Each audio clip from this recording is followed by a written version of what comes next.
planet's on fucking fire. Welcome back to Backyard Politics. I'm Nikki. I'm Maddie. And I'm very excited to announce that we have our friend Shareef here to talk about the March for Medicare for All. So Shareef, tell us about it. Hey guys, so long story short, when Forced to Vote failed, a group of us in Forced to Vote, and again, we come from all different partisan backgrounds. So you do have some people who are working with me who are Republican, who are Democrat, who are independent, and Green Party members and so on. And so a bunch of us decided to say, Forced to Vote is not working, so let's do our own march. And then kind of very arrogant in some ways, and say, hey, how do you think you guys are gonna be able to do a march? And so we started to organize, and we started to reach out to different other groups, different other organizations. We started taking notes, specifically myself at first. Started going to different organizations, started taking notes to get a sense of like, well, how do you organize this? What do you do? What are the first steps? And then first thing I learned that it kind of really is no steps. I even bought a book to even to organize and be an activist and so forth and so on. And I didn't even get a chance to even read it because I've been that busy. And so in that regard, after Forced to Vote was over, we basically created a game plan, and then and the rest is history in the sense that everyone on Twitter, everyone on Facebook, even on YouTube has shown some support for this, and it's been incredible, even to the point now that today we just partnered with Whole Washington, which is really cool. And the Red Berets was already with us already in solidarity, but now we have the Red Berets partnering, and we also have Whole Washington partnering. So it's exciting. So when you say Washington, I would like you to, I'm not trying to play you like a puppet, but I would like you to explain to them, you mean the whole fucking state of Washington? Can we push hard and that it's a whole fucking state? It's actually called whole Washington. Washington for a reason, right? right. Like the whole thing. Yeah. The whole state, right. Oh. And I think I should go back to this a little bit too, because when I was in Forced to Vote, my friend Ricky and I, Ricky Rants, you should check out his channel. He's also on YouTube. He and I met on Forced to Vote, and I told him how initially really if you want to go kind of the baby step, walking it all the way through, I told him I'm going to start going to AOC's office, because Forced to Vote really started with AOC, because I live in Jackson Heights, so she's my district leader. So I went to her office with Ricky to protest for months, and she's never in her office. And I think you guys seen the video of me showing up to her office and demanding her to pass Medicare for All immediately. And at first, we didn't really have a lot of ground support from this. We had a few people show up every now and then with us, but not a lot of people. And that snowballed into us basically saying that we need to have a march for this. And we did have a lot of support from a lot of people from Forced to Vote, from Moving from People's Party, from all walks of life, which has been really cool for everyone to have the support. And we tag each other's stuff on Twitter and on social media as a whole. So when that kind of failed, we went into this. And so we created a website, we created a Mobilize account. Our website is m4all.org. It's just been really, really exciting. It's really been humbling too, because I didn't even think that this would have blew up the way it did. I just assumed that we would be able to just go to DC, do a march, do a rally, give our demands, and that would be it. Now we do have so much support. We do have other groups, other shout outs from other people online. And the work is still not over. I was just telling you guys earlier that I am going to DC just to make sure everything goes off without a hitch with law enforcement and with the national park, just to make sure that there's no we got all ducks in a row, not just on my end but also on their end, and that there is no hiccups. I don't want any hiccups the day of the march. I'd rather solve that out now, since we do have a lot of people flying in. We do have a lot of people already organizing, where people are going to sleep, We're figuring out busing right now. We're doing a lot of that figuring out right now. And we do have other organizations that I am talking to, but I haven't got anything confirmed yet. But again, like we have a march in LA now. So we went from having a march in DC to have a march in LA and to have a march in all of Washington, which is fantastic. And again, I want more of that actually. You know, I was talking to Whole Washington earlier today, and you know, they said, do you think that's going to take away from your march in DC? I said, absolutely not. I was like, I want the establishment to realize that this is not like a small little group who's angry. This is every state wants this. Yeah.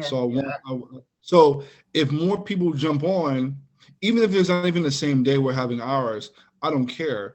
The fact you're actually having a march, the fact you're actually going out there protesting, rallying, whatever it is you want to do, hopefully it's peaceful, to show support for this is a win for me. It's a win for my team. I don't think none of us will actually have an issue with that. We all want this, and anyway, how we get it, that's a celebration. You know, I think that speaks to the truth of the root cause of why you're doing what you're doing, because you do not care if somebody else takes a little of the flame away because they're doing something of a similar stature on the opposite coast. That's not the fucking point. The point is, the reason you're doing this is because you believe in it. And I'm not trying to like butter your biscuit right now. I'm just saying, like, I say that all the time. Most people get creeped out by it. I didn't mean it that way, but I'm not trying to, you know, suck up. That's what I meant. But like, I just think that's awesome and it speaks volumes that you don't care. You don't care. As long as people are getting behind it and doing it and like rock and roll, let's fucking do this thing. Yeah, seriously. And like, and I think it's funny too. Like a lot of people ask me like, so how long you been an activist, or how long you been an organizer? How long you been doing this? I was like, I just started. They look at me like, right. I was like, I never did this before. And I was like, and nor did I ever plan to ever do this. I mean, and when people get mad when I actually say this, I was like, the reason why I got involved is because of Bernie Sanders. When he said last year, and now's not the time for Medicare for all, you know, a lot of Bernie Sanders supporters get upset because I'm basically saying that Bernie Sanders failed, and he did. Yep. And I'm jumping in because of that. But prior to that, I didn't go out there and say, hey, I'm going to be an activist, I'm going to organize. I literally said, all right, there must be a play here. Okay, maybe there's some backroom deal that Bernie Sanders was working out when he stepped out of the race. He said, now's the time for Medicare for all. Maybe he has a play here. All right, let's wait and see. And then, so Force to Vote happened. Nothing happened with Force to Vote. I said, okay, now I got to do something. Now I got to get involved, because if we don't do something now, we're never going to get Medicare for all. And I really believe that. I really believe that why the country is burning to some degree, for lack of a better word, is because we kind of all kind of feel we're on the empire is falling. The empire is failing.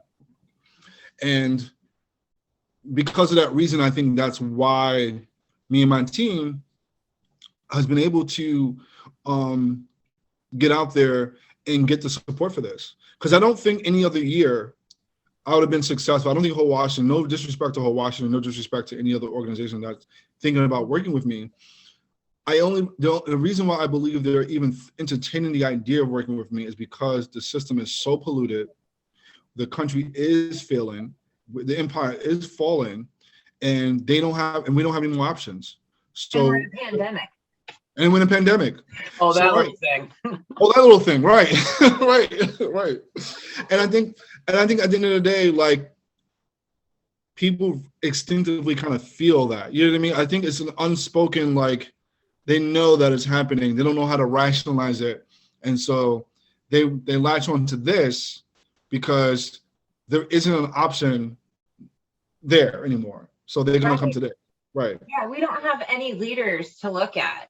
Like, AOC was supposed to be the saving grace, and so was Bernie. And now it's my good friend Joe, and AOC is never in her office. Is that right? Never in her office. Never in her office. Never. Except there's a photo op.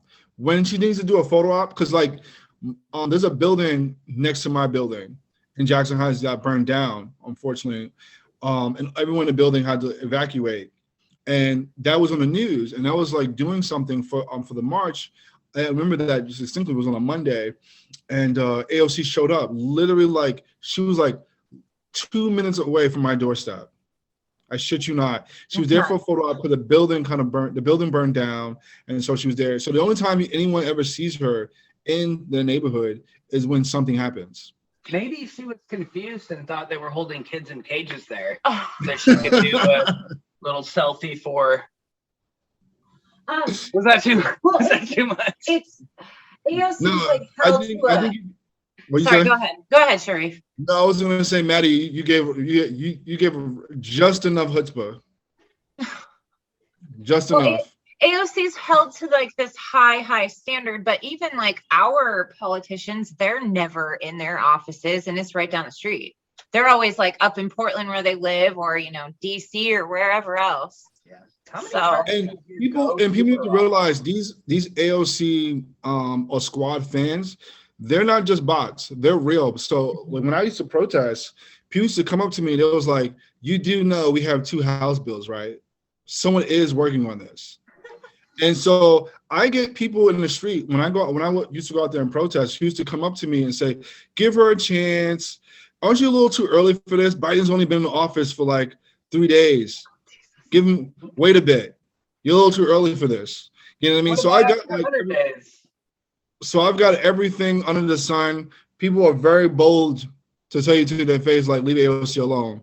Don't bother a woman of color. How dare you? No, right. Yeah. Identity politics. Right. All the time. Seriously, I have a friend of mine who stopped talking to me because he believes that I have an issue with women in authority because I'm coming after AOC. Wow. That's what he believes. It's that serious now. It's identity politics. It's so bad in this country that if you come out against someone who's black, you're a racist. If you come out against a woman, that's because you're a sexist. It's like you can't even comment about anybody or anything or have any discussion about real issues. I have an issue with the fact that this person ran on Medicare for all. Mm-hmm. She doesn't want to. She's not doing anything about it. She sells merch. Right, exactly. She sells merch. Yeah. She sells. Who can afford her $68 sweater? Jesus. Who can afford that? Is that really how much it is? That's how much the sweater is. Her sweater is $68. Okay. But Americans couldn't afford a $200 emergency before the pandemic and recession, depression. Yeah, but if they buy that sweater, then they won't be cold. Just celebrate democracy when you wear that sweater. Right? That's how you win democracy in this country. You got to buy an AOC sweater. Yeah, and you have to tweet really well. Right. You have to tweet well. Exactly. But see, I think that's why you're on top of the game, is because you're tweeting like 24/7. I don't know when you sleep or eat or do anything. You have kids, you have a job. Like, what are you doing? Kicking ass. It's true. Yeah. I have literally like 2 meetings a week with my team from March for Medicare for All. We meet on Mondays for the marketing meeting, and we meet on Sundays for our general meeting. And then I schedule like 3 tweets a day, just specifically on this. And then anything that relates to healthcare and to anything what we're doing, I also tweet that. And then anything that Whole Washington is doing or any other group that I'm trying to work with in solidarity for Medicare for All, I'm also tweet that out as well. So because we all talk to each other, okay, we know what tweets are coming, but I have tweets scheduled all the way until next month, almost going into June already. I have tweets already scheduled already because they're kind of like, because again, I was telling you that I'll sneak into like other people's meetings. Like I'll go into Whole Washington's meeting. I'll go into like Rise and Resist meeting. I'll go into Movement from People's Party meeting. I'll go into different groups who are protesting and take notes. I'll take a pen. I was like, okay, that's how you do that. Okay, this is how you do this. Okay, that's how you do that. So I'll just listen and see what other people are doing. So this is why people tell people like, yeah, I'm new to this, but I'm like taking my time of like learning, and I'm still learning about how people kind of schedule out all these kind of not only events, but like all these different tweets they're going to be doing, because they already have it all scheduled out already. So that's how, yes, I don't sleep, but that's how I'm able to do it as well. Yeah. You're losing sleep so that we have health care. We thank you so much. We do. And money too. Yeah. And serious money. Like, so like, I've not just myself, but everyone in my team has definitely invested money, invested time, invested a lot of sleep hours, because we're really serious about this. We know that, and the reason why we did it, because we know that there is no other option. There is no other path forward. We have to do something as Americans to really push for healthcare. And, if we have to, put our stimulus money away into this, and we got to put, unemployment money into this, so be it. We're going to do it. You know what I mean? Wow. Yeah. I love that. That's like brutal honesty within yourself. Yeah. I know this needs to be done. And sometimes it's easier to look at it that way. Be like, as hard as this might be, this shit needs to happen. So at that point, like, you kind of put aside your hurts, your pains, and like your issues, financial or otherwise, and you're just like, no, this is what needs to happen. It's not a choice anymore. Yeah, definitely not. This is what we're doing. And also, too, what fuels me too, because a lot of times, not even just myself and my teammates, we get discouraged, we get defeated. Like, well, maybe this is not going to work. Maybe the march is going to fail. Maybe, what is it going to even matter? And then what really fuels my fire, so to speak, is when I go to these other groups and I listen to all these healthcare stories from these different people. And it's weird to say that that someone else's pain kind of fuels you to be successful. It's weird to say it that way, but the reason why I'm saying it that way is because if this and push for this, I can get off my ass and push too. You know what I mean? So it empowers me to see this other person who I can't even like look at. It's painful to talk to this person because they're dealing with so much pain, and it's heart-wrenching, and it's hard to even imagine that politicians can even turn these people away, because and we all know someone who died of COVID, or we know someone who died of like not having healthcare in this country. To look at that person and to say, well, that's their fault. I can't do that. I can't sleep anymore. I got to keep pushing. I can't do that. So anytime like I get defeated, I go back to these stories I hear in these groups. And this is why I think that more people like people I'm mentioning who are hurting are getting out there to protest. That's another reason too. Like, so it's not like us who are healthy anymore who are asking for this. You do get people in wheelchairs. You do get people who are sick. You do get people who, who have other issues that shouldn't be out there, who are getting out there, because I'm not going to say no names, but who are getting out there now because enough is enough. This shit has to stop. They want healthcare now. You know what I mean? So because of those people are doing it now too, that's why I think there's so much energy for this. I don't think that, again, like I went back, I don't want to beat the dead horse, but I don't think that my success is because of anything I'm saying or doing. I'm not used to doing this. I think it has more to do with the movement. It's beyond me. It's beyond my team. It's because the energy is already there. The country is already there already. And then they're looking for someone to say, hey, I matter. Hey, can you help me? And we're saying, yeah, we're going to do something. Yeah. And like you said, too, everybody knows somebody that's been royally fucked just because they can't pay their medical bills. And by royally fucked, I mean dead or bankrupt or what have you. Or they have to stay in a dead-end job or because whatever. Of it. Yeah. But realistically speaking, like if like you were talking about like essentially not being selfish within the matter. Like, yeah, maybe I don't have health issues right now. Maybe she doesn't, but our neighbors do. Right. And if you don't take care of your neighbors, you're not going to have a fucking neighborhood. Just like foreign policy. Right. Yeah. No, for sure. No, absolutely. No, absolutely. And, I have like healthcare through my job, and I only got it back because I'm working again. And this is already a problem. So during the pandemic, because I wasn't working, I didn't have healthcare. You know what I mean? And so, and I think most Americans have that same issue. That shouldn't be like, well, I'm not working, so I don't have healthcare, so I can't go to the doctor, can't find out why I'm sick, or can't find out why anything. And the number one reason in the pandemic. Like, what the fuck? Now I'm broke and sick and gonna be even broker from being sick because I'm broke welcome to the circle of bullshit. And now we go serve your food. Yeah. Right. Yeah. Shareef. Right.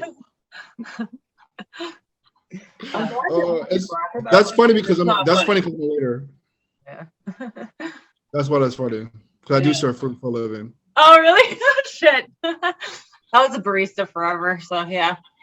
And that's funny too. And it's the thing, like, I was just talking to an organization who I want to partner with. They're an organization who's trying to fight for immigrant rights. And that speaks, they're also in the fight for healthcare as well. And that speaks to me personally too, because I've as long as I've been in hospitality, immigrant workers are the backbone of this country. I mean, we shit on immigrants so much in this country, but yet nothing happens unless immigrants are doing the work. Oh yeah. No one else wants to do the job. Trust me, I worked in restaurants for a long time. They do the most backbreaking, the most demanding, the most grueling farm job. work. Yeah. Yes. Yeah. Well, the whole spectrum of it, because as much as some folks don't want to realize or admit the truth of it, think about when you go out to dinner. How'd you get that food? Who made it? Who served it to you? Who delivered it? Drove the truck to get that food to that establishment? Who worked on the farm to grow that food, to put it on the truck, to get it to the restaurant, to have the chef cook it, and have your waiter or waitress bring it to you? But it's not warm enough. Right. I said it wanted mashed potatoes. Yeah, and we need to get to a place in this country where we take care of the most vulnerable first. People who are the most disenfranchised.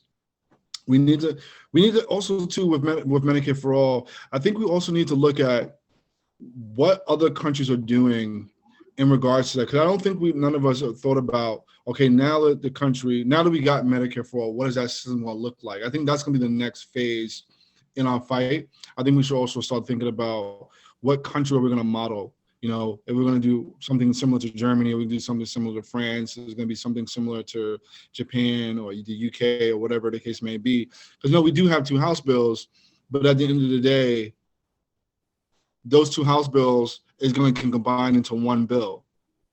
So where's that going to look like? And I think, not myself, but the experts who's been in this fight the longest, I think the next job they're going to have is walking us through, okay, this is day one. Everyone has healthcare now. What does that look like? What does that system looks like? Because I want it to be free at the point of service, but where's that industry going to look like now?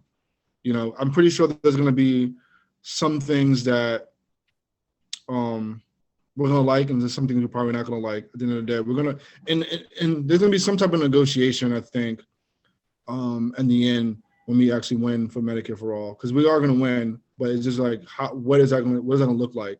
Because I have no idea. I to be honest with you, I haven't even looked at the New York campaign or California. I know a little bit about Washington's, but I don't know, like those three states all have their own way of doing that. You know what I mean? Yeah. So again, like everyone has their own way, and again, like, the reason why we went national is because you don't want to have to go on a vacation and you get sick and then you don't have healthcare. Mm-hmm. Or your doctor doesn't know, if you do have healthcare, your doctor doesn't know, like, doesn't have any record of you because you're not from the state. Yeah. So they should be like, you have a precondition. They should be able to know who you are, but to know other ailments you have. So we need to have some type of database or something, so people don't. That's like something you shouldn't have to think about. Oh, I know who you are. I have all your records right here online. We need to start thinking about having like an online system in place where, like, everything, like from the time you're born to the time you die, the doctor can just go and file street snugs. Okay, I know all your history. Yeah. So I know how to treat you. No, that would be perfect, because that is, I mean, there's multiple oppositions, for for Medicare for all. There's multiple, money, organization, time, all these things. But one of the ones that gets brought up a lot, mostly from the right wing and also from the left too, if we're being honest, is that like, well, what if I move to another state and like, oh, now they don't have my records? And it's like, oh my God, how are we ever going to do that? The FBI was created so that one criminal couldn't travel from a state to another. Because back in the day, like pre-1930s, before the FBI, a criminal rob a bank or whatever, all he had to do was cross state lines. Well, and they didn't have that interconnected web of like information. If the government can make the FBI so that criminals can't hide, I think it'd be pretty fucking easy to create a system of healthcare, like a network, where if you were to move to another state, it's no big deal because it's all connected. They have the information. We already have that with vaccines. Like the kids get vaccinated, you log on and it's wherever you're at, you can see what shots they've had. If they can find you for taxes, they can find you for health. Right. For sure. Definitely. I like also how this would help get money out of like the campaign finance reform, So our Democrats and most politicians are funded partially by big pharma, Yeah. So this would also help take that away and help us overturn Citizens United. So it opens the door in so many different ways. It's Right. not just Medicare for all, Yeah. It's a stepping stone to opening all of these different avenues. Yeah. Right. No, absolutely. And it goes back to what we kind of talked about before, in the sense that we're gonna need this when we start getting the ball rolling, and as a country we need to start bringing these kind of this conversations, bring them up when we do have them. Like, so I was saying to you, Nikki, that I believe that whole Washington will be the first to get it, and I think that's a win for everybody, for the fact that once they get their state single payer system in place, then we can kind of fine tune, what worked, what didn't work, where can we play with that, and they can kind of use that as a measuring stick for the rest of the country, and then we can kind of plug and play, like what we like, what we don't like, what works for our country, what doesn't work for our country. So there is no downside to getting Medicare for all, even statewide or versus on national wide, because if we get it nationally, great, everyone's covered. If we get in the state and it works there isn't a negative, because now we can say, okay, whole Washington have it. What about California? What about Texas? Right. What about New Jersey? What about every other state? Let's have it now. Mm-hmm. And that's why I think the biggest fight, more than any other fight, will be that fight. I think we know where our country is right now. I think that healthcare is the most fight is going to be the hardest to win, because once we win that fight, then people are going to be more emboldened to fight for other stuff. Because I really believe that, because I think that other countries that do a lot of, like, I was talking to my buddies about, and my rest of my team, about France. They have healthcare there, so when they go out and protest, they can take a beating, go to the doctor, go back out there and do it again. Yeah. And I think that once we get healthcare, I think that's going to be not just a huge win for healthcare, but a huge win for every other social change that needs to happen in this country. Absolutely. It's going to be the catalyst. If we can, It's definitely going to be the catalyst, for sure. Tackle that, oh my God, Yeah. doors are going to be wide open. Just Oh, yeah. she touched on too, like with just reform within politicians in general. I mean, if you are no longer taking money to dark money most of the time to speak for something, you might have to start telling the truth. Right. And the thing is too, the establishment, they know, so I'm gonna go back to I'm gonna rewind that a bit. The American people, they don't know how much power they have, and the establishment knows that. Yeah. So the moment we realize that, the establishment is not as powerful as we like to make them out to be, and the fact that because we're ignorant and we don't know, and I was like that too. We just don't know. So we just make these assumptions, right? But if we all get together as a country and say, hey, we're not taking this anymore, they're going to have to give it to us. They're going to have to. It's simple as that. They're going to just have to do it. There's no ifs, ands, or buts about it. And then the problem is that we are house divided. We all don't know that. And you can't, it's not a thing. You can't force someone to know something. Life just have to just hit them a certain way where they eventually just know that to be the truth. Yeah. So unfortunately, this is going to be an uphill battle. This will be one of many marches. I don't know. So our march is going to be July 24th. So Saturday. I don't believe that this march is going to be end all be all marches. No, I think this is the first march of many more marches. So my goal, my plan is to do more die-ins. So I think you saw my die-in that I did at AOC's office. My team and I, outside of the march, we do these protests that different politicians' office in New York City, and we're going to do more. And I would like to do more outside of New York. So if there's anybody who wants to say, hey, I want to do a die-in in like Jersey, hey, I want to do a die-in in Boston, hey, I want to do a die-in in Florida, if I got the means to, I'll definitely travel to Florida and work with anybody across the country to do more die-ins. And the reason why I would do that is because, one, it will amplify the message of Medicare for all, and two, it helps me build more relationships with other people across the country for Medicare for all. So, and any other social movement that needs to take place, because I think they're all interconnected.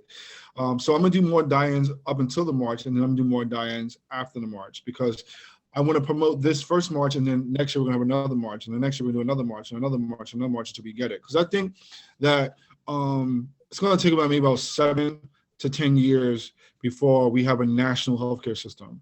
And I know that talked to my buddies about this. It was like, why do you if you think it's going to take that long, why are you even doing it in the first place? I was like, why are you being so negative for, Shareef? I was like, I'm not being negative. I'm just letting you know the kind of like uphill battle that we have. Yeah. If we do it statewide, little by little, right? That's about a 10-year rollout. Look how long whole Washington is taking to get their single payer. New York is here and California is here. So for the rest of the country to get there, think how long that's going to take. It's going to take a really long time. But if we keep applying pressure, I think that we can do it within 7. Hopefully sooner, we can do it in 7. But I just want to be realistic about the situation. I just think that the ruling class is so, they're so manipulative. They're so in control. They have so much money and influence. It's going to be really, really hard to do it any sooner than that. It just really is. It's as simple as that. And we got to get people, and also too is we have to get people to realize that. And again, I don't want to like shit on politicians because I don't know where people are with their political views, but we have to know that they're in the way. They are. They're in the way. I don't care if you're a Democrat. I don't care if you're a Republican. I don't care if you're independent. I don't care if you're a Green Party member. I don't care what you are in a perspective. I'm not trying to attack politicians, but they're gonna. At the end of the day, they're gonna do the bidding of their donors. Right. Yeah. Well, this is where direct democracy comes into play too. Right. Which is something I'm a huge, because Nikki knows I'm a huge. My friend Shelly, she's part of the team too. That I'm a huge component of direct democracy. Direct democracy needs to happen. It needs to happen. We need to get away from. I'm not saying that we don't need politicians. What I'm saying is that people need to be more involved in the political process. And direct democracy is the best way to do that. And it lets people, it removes the issue of telling a politician that, I'm going to primary you, I'm going to vote you out of office or anything like that. I don't need to worry about that because your vote and my vote is just equal now. So even if you do have a situation where someone's paying off a politician, which I don't condone that. I think that's awful. That should be grounds of automatically just being jail time, prison for life, in my opinion. But if we have direct democracy, it wouldn't matter in the first place. Exactly. It just wouldn't matter. Yeah. This is so exciting. It's nice to, after Force the Vote, honestly, like I felt like, okay, now what are we going to do? Like, is it just over? And for a while it was quiet, and then little bit. Now, You're Yeah, scheduled to be on a lot of different podcasts. Yeah, we need a chance to regroup because I never thought that I'll be again. Like I said, I'm beating the horse here. It still hits me like a dream almost because, Nikki, I watched your show, I watched Graham's show, I watched Lee's show, I watched all the left leaning shows. So I never even thought that I would even like be on being interviewed by you guys. I would always be a spectator just watching, and to a little bit, I actually miss that. I actually miss just watching Jimmy's show and watching your show because I'm so busy doing this. I don't even have time to enjoy watching this stuff. You know what I mean? Yeah. And I miss this. I miss this stuff. But I agree with you. It's been quiet. And, I think we needed kind of like a little bit of a break, a little bit to kind of regroup and kind of figure out where do we move from here. Mm-hmm. And I think that, again, not to sound like I'm beating a dead horse, I think that more people now are starting to realize that the volunteer, the spectator needs to be the organizer. We need to move from, and it echoes into the kind of direct democracy argument. We need to move away from, I put my vote, I'm being democratic. That's not being democratic. It's not. It really isn't. Just because you voted doesn't mean that you're practicing democracy. Practicing democracy means you actually have a voice. Your vote is not a voice. It means that you're putting a decision in place.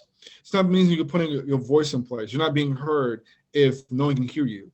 That's what democracy is. And I think people construe that voting for something and being properly represented is the same thing. Mm-hmm. And it's not. It really isn't. Because people voted for Joe Biden, right? But is he really not these people. People voted for Joe Biden, right? But do people really feel represented? Is he really listening to your voice? If you ask a lot of people, they'll be honest with you and tell you no, he's not. You know what I mean? Democracy works when people's voices are actually being heard and there's something being done about it. And so so a lot of people tell me, you're just mad because you lost. I said, well, I didn't vote for Joe Biden or Trump. I didn't vote for neither one of them. I'm not mad it's not about winning or losing. And I think too often in our country, it's too much about that. It's not about the issues, not about the policy. And again, I'm going to probably lose some people because a lot of people relate a particular politician with a policy. And I think that's a problem. And I think that's why Medicare for All kind of diminished because Bernie took a back seat. So Medicare for All took a back seat. Because we're linking the politician with the policy. Mm-hmm. So, and that's the problem in this country. We need to put the policy first and the politician second. And it's not a team sport. Right. We've talked because we're both huge basketball fans, and we've talked about that a bunch of times. It's like, and I'm sure this might offend some people, but we're both huge Portland Trailblazer fans. Mm-hmm. And that's fine. We'll vote for them. Not vote for them. Fuck me. We'll cheer them on if they win or they lose. And that's fine because that's sports. That's not how politics should work, though. Yeah. And that's how most Americans treat politics. It's like, and each other. Well, I'm going to vote Democrat or I'm going to vote Republican because, my dad did and my uncle does and all this bullshit. It's like, well, do you agree with any of those policies? Well, it's not about agreeing with policies there, son. Right. It's like, no, fuck you. It is. Like, that's the whole point. I think, and also, too, and I blame...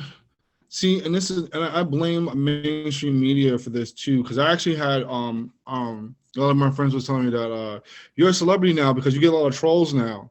So this is why they was like, this is how you know you're doing a good job on Twitter when every day people want to troll you every day and they're harassing you about what you're trying to do. Yeah. So I laugh about it. I was like, all right, I'm a celebrity, I guess. And I get a lot of people telling me that it's not up to AOC, it's up to Nancy Pelosi. You don't know how it works. And I'm like, when you vote for someone, right, who tells you they're going to pass a policy, this is how it works. Exactly how it works. That's how democracy works, right? Supposedly, right? So this is what she's ran on. So she's not living up to her campaign problem. No one's asking AOC to be perfect. No one's asking for that. Mm-hmm. Always saying that support the policies that you ran on. Right. And I guarantee you, if she was fighting for these policies, number one, I would jump on a grenade for her easily. And a lot of people I work with will jump on a grenade for her, but she's not doing that. Yeah. And so the idea that, again, because it goes back to this cult of personality, and I think it started with Obama, where people just so sycophantic over politicians and don't want to hear anything negative that they're doing, because my team good, your team bad. Yeah. You know, which is awful. It's really bad. It's really bad. And that's what we are as a country. And I think that mainstream media has a lot to play with that. I think they're really the cause of this kind of like winning and losing mentality. And also to affect, as a culture, we do have this kind of like, if you're not first, you're a loser, you know, kind of like mentality in this country. And I think that we put politics in the same, we put politics and sports as like in the same arena. Yeah. And we gotta stop doing that. We really gotta stop doing that, because it's not the same thing. No, these are people's lives are at stake here. It's not a fucking football game. One's entertainment and the other one is life and death. Yeah. They're a little bit different scale overall. Right. But I think that lets you know that this is the Hunger Games. You know what I mean? We're in like modern day Rome. You know, this is gladiators, so to speak. You know, we are kind of like living in the same kind of like backwards democratic society. I mean, it's fascinating to me that when I talk to people and they tell me that if you don't have healthcare, that's because you did something wrong. It's your fault. And they tell me that to my face. Like, when I talk about people on Twitter who's not brave enough to say it to your face, I'm talking about people out in the street saying that that's their problem. You don't have healthcare. You did it. You're irresponsible. Get a job. Do something else with your life. Why is that my fault? Yeah. You know what I mean? And it's fascinating to me that people got in their brain, they rationalize that to themselves. And yet every other major country in the entire fucking world has single payer healthcare.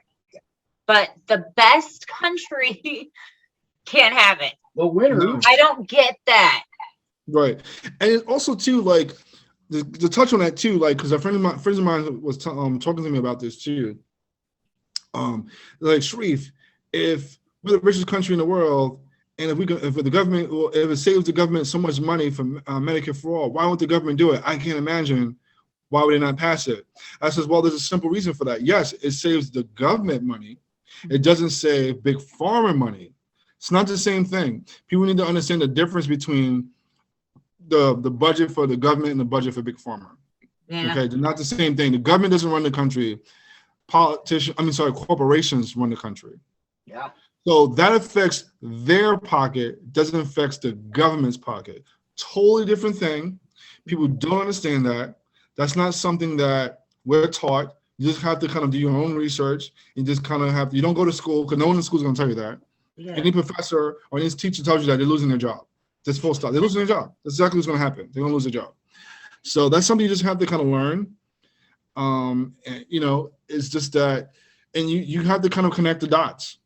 You know, me and Nikki was talking about last week that in my neighborhood, my old neighborhood in Jamaica, in Queens, in New York, there used to be 4 hospitals in Jamaica.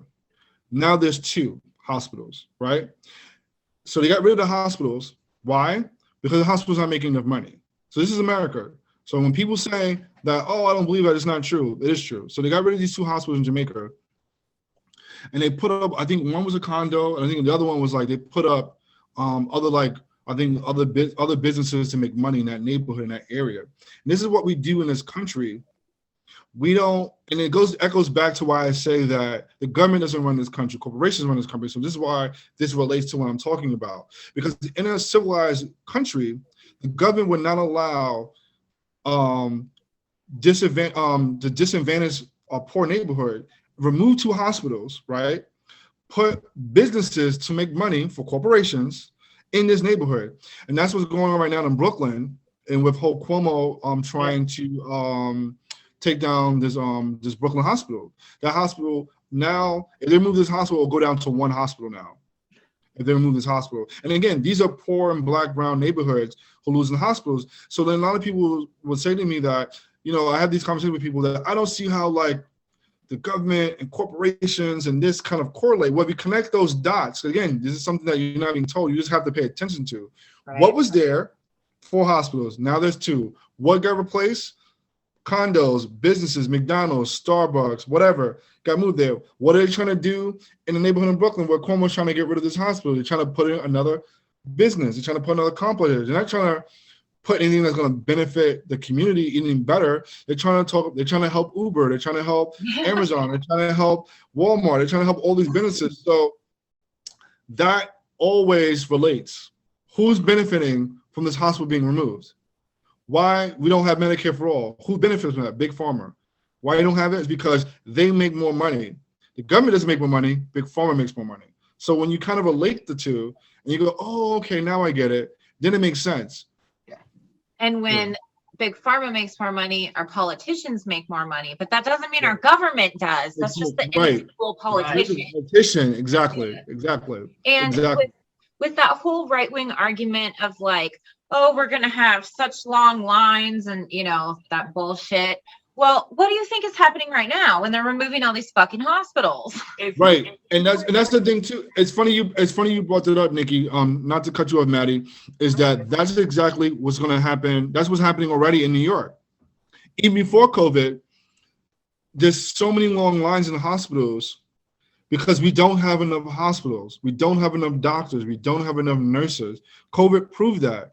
We don't have enough PPE. COVID proved that. We don't have enough nurses. COVID proved that. We don't have enough hospitals. COVID proved that. Everything that we don't have enough of, COVID proved we don't have enough. COVID it's not because America fucking sucks.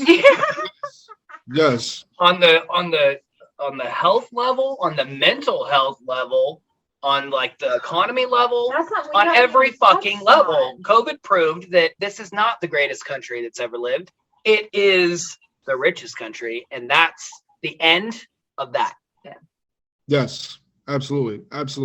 Yeah, and when people say COVID is the great unmasking, no shit, they're not lying. Yeah, they're really not lying. They're really not. And so this is what we're up against. This is why it's going to be a fight, because they got all the money, they got all the power. We have no money. We don't have no money. We got all the people though. And people is power. Yeah. People is power. But again, we got to be united.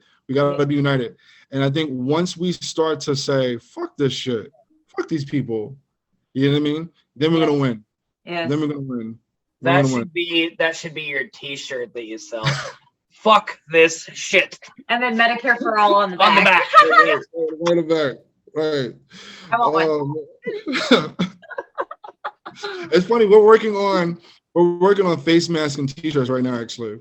Cool. That's awesome. Yeah, we are, and I can't wait to start rocking it. So especially when I do all these interviews, or when I walk down the street, especially when I walk down the street, what are you wearing? Medicare for all. What is that? Oh, Happy Wax.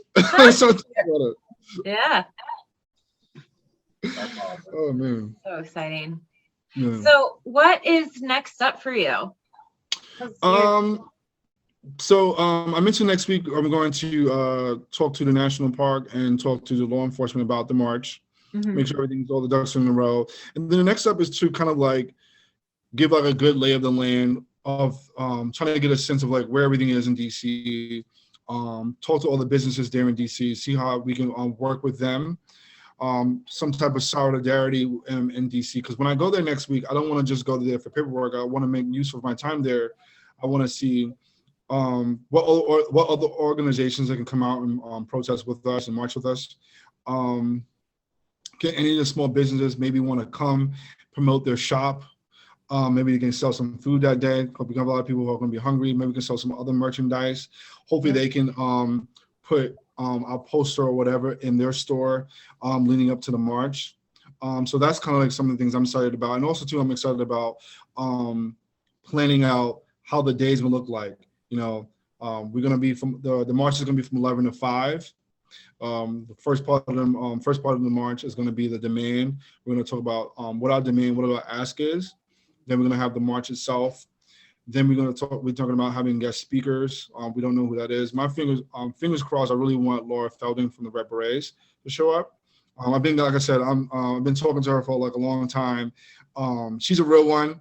I really love her work. So she's like my go-to pick as a guest speaker. And then we're also gonna have music. And another thing that I want to do, I want to have like a visual at the march. And something we did in the die-in that I thought was really powerful and it really affected me in a different way. When we had a visual, we had like this long sheet. I don't know if you saw in the video. Where we read of all the names who died of not having inadequate healthcare in this country. So I kind of want to do that, but I don't want it to be programmed. I want people to kind of bring like a photo of someone they love who died of not having healthcare in this country, and then we'll, as the audience members, we'll say that person's name, they'll share that person's story, and then we'll kind of go around and do the same thing. And kind of like everyone, I kind of like want to do like a visual, but everyone participating in it. And to kind of give us again, keeping everyone united. And so we're all brothers and sisters, we're all family, we're all related, we're all together. Because I think that again, the problem is that we're not unified. We need to get to a place where when one person's hurting, we're all hurting kind of mindset. And I think that's why we don't have a lot of these things, because the ruling class do a really good job of keeping us divided. And I think that once we know that, I think that they already lost already. They lost already. Yeah, for sure. Yeah. So how can we and everybody watching get involved in this? That's a great question. I love that. So I'm on Twitter. My Twitter handler is IM4M4A. So I am for Medicare for All. That's my Twitter handler. And then the Twitter handler for March for Medicare for All is at M4M4 and then all spelled out. That's the Twitter handle for that. And then our website is marchformedicareforall.org. So that's M4M4 and all spelled out.org. On there, people can sign up to our Mobilize account. So right now we're taking, we're asking people to sign up to join not only the LA March, but also sign up to the DC March. And then we're also going to do one for Washington State as well. Again, I'm going to talk to the whole Washington this coming week to talk to them about setting up their Mobilize account so we can get a tally of who's coming to the LA March, who's coming to the DC March, who's coming to the March in Washington State. So just coming to the website, filling out information, and then also too, just sharing the message out on Facebook, Twitter, because we're on Facebook, we're on Twitter, we're on Reddit. We're on Instagram. I'm going to start a TikTok soon with my nephew. Nice. Yeah, so I want my nephew to do to kind of control the TikTok channel, because that's his demographic, his age group. Yeah. So I was like, I like TikTok, and how I got the idea of doing a TikTok is because there was a doctor on TikTok, and he did some very cool, interesting things with health on there. TikTok with all these weird, interesting videos. I said, "Ooh!" And I got the other idea. I said, "You know what? We could probably do that for Medicare for All." And I was like, "All right." So I was like, "All right." I talked to my nephew about it. So I was like, "I want to get him involved in that." And he liked the idea. He was receptive to it. So we want to do that as well. So right now is just sharing, signing up, letting people know. And as for yourself, Nikki, like, because you have a big platform, in my opinion. Just seriously covering the march. Seriously, that day, allowing people who can't even be there to watch it and just go live stream on the ground. I was on American Autopsy, another YouTube channel, and they said they're going to cover it. They're going to be there. They're going to cover it. I mean, obviously, you may not be able to physically be there, but at least if you know someone in DC or no one's been going, maybe we can build a relationship, have them record, give you some footage, and then other people can watch it. Because I really want people to archive all of this. I want people to just take it and just share it out as much as possible to help, again, keep building this relationship and getting people to know more about it. We're also doing a car caravan as well. So it's going to be a car caravan also in Washington, also in LA, also in DC.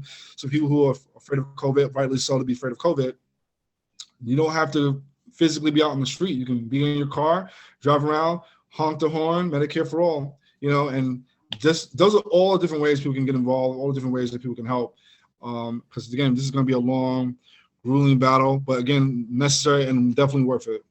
Yeah, and the more we share the information, the more people are going to join it. And also, I love that you're getting your nephew involved, like on an activist level, but also that generation will spread info like crazy. So that is really smart, really smart. Yes. You get the young people involved, forget about it. Yeah, exactly. That's the only thing we're missing in our battle. I think once we get the TikTok crowd involved, man, it's gonna be a wrap. Oh yeah. Right. Oh, it's so great. I would like to say before we wrap this up, not that I am one, but if I were one, if I were a big pharma executive, I would find you fucking terrifying. Oh yeah. You are the Chris Smalls of Medicare for All. You are the worst nightmare they've ever fucking had. Yeah. I hope so. Oh man, that's funny. I love you guys. You guys have been great. Thank you guys so much. Seriously, you guys don't know, means a lot to the movement. Seriously, this alone is already a problem for the ruling class. Yeah, that's true. You guys, seriously, just by you doing what you do each and every day, it's really powerful. Seriously, it's really and it's necessary. It's still necessary. The more people start their own channels, more people building, connecting, talking with each other, sharing information. They hate that. Yes. They really hate that. And maybe we can all be their nightmares someday. I want to give a shout out to Graham Elwood, because if it weren't for that guy, we wouldn't know each other. I wouldn't have started activism, like being an activist. Yeah. I wouldn't have hauled his ass. You wouldn't have probably started. So thank you, Graham. No, seriously, Graham is I consider my four horsemen, Lee Camp, Ron Picone, Jimmy Dore, and Graham Elwood. And Graham really he kind of gave me the push. He was like, Shareef, I don't know, Shareef, I think you can do it. I said, all right, Graham, I'll go out there and try. And Graham was a big inspiration to me. He's on my bucket list to be next to have an interview with, because he's the reason why I got started with this, because Graham is not only just so knowledgeable, but his channel is like a working space for activism. Mm-hmm. You know what I mean? I feel most people's channels are a show. You go watch it, you want to check out the news. Mm-hmm. I feel Graham is kind of like a workspace for people to build and connect and grow. And hence what you and I are doing, what me and Shelly are doing, because me and Shelly met on Graham's show too. Yeah. So Graham's really just bringing everyone together. Whether he knows it, he's just bringing people together. Yeah, there's been multiple times when I've been watching his live podcast and I lose track of what he's saying, because I'm interacting with all of the community within. Yes, exactly. Right. We're touching base. We're throwing ideas back and forth. And then I'm like, oh shit, Graham's on. Right. While I'm watching it. Right. It's funny that you have the experience. I have the exact same experience. It's weird that he has this weird magic over his audience, where that we are just all in this space building together. It's weird. Yeah. I don't know. I feel like anytime I go in there, I'm like with family. It's cheesy, it's true. It's true. I literally tell guys, I literally go in there, I say, I love you guys, I miss you guys. I'm like, what's going on? What are you guys up to? And we just start chatting about what's going on. And then Graham will be in the background and I'm texting him. I'm like literally texting people that's on the show. Yeah. It's so great. Yeah. Well, Shareef, do you have anything else that you want to add at the end of all this? No, I don't. I think we really touched on everything. I think that I'm really happy that you allowed me to come on your show, and I'm also going to come back on your show as well, and hopefully we can talk more about Medicare for All, and moving forward. I definitely shared with you some ideas I actually had with the die-ins, doing some more things like that. So when I do, hopefully I do a die-in in Oregon, we can actually get some FaceTime. And, we can do like a whole show just based on that. I'm serious about actually traveling the country and building more relations with people and getting people and folks more involved, because I really feel that the more they're involved, the closer we are to getting Medicare for All. Well, if you ever find yourself here, we are not that far from the Capitol, and you got a place to stay, man. So. Yes. Awesome. And you like dogs, so you're golden. I love dogs. Are you kidding? Hang on a second. Yay! My mom's dog right here. Oh, it's a Yeah. fucking one. Yeah. That's it. What we got? Oh, Yeah. My mom's dog. cute. Yeah, Zoe. She's been bothering me throughout the whole interview. I know she was very well behaved. I was quiet. I was very surprised because she barks and stuff like that when I'm in the house. She was better behaved than I was, so you know. Hey now. All right. Well, I'm going to end this. So make sure you guys follow Shareef on all of those platforms. I will link to all of that in the description box below, and get involved. It's really fun and it pays off. So Medicare be with you.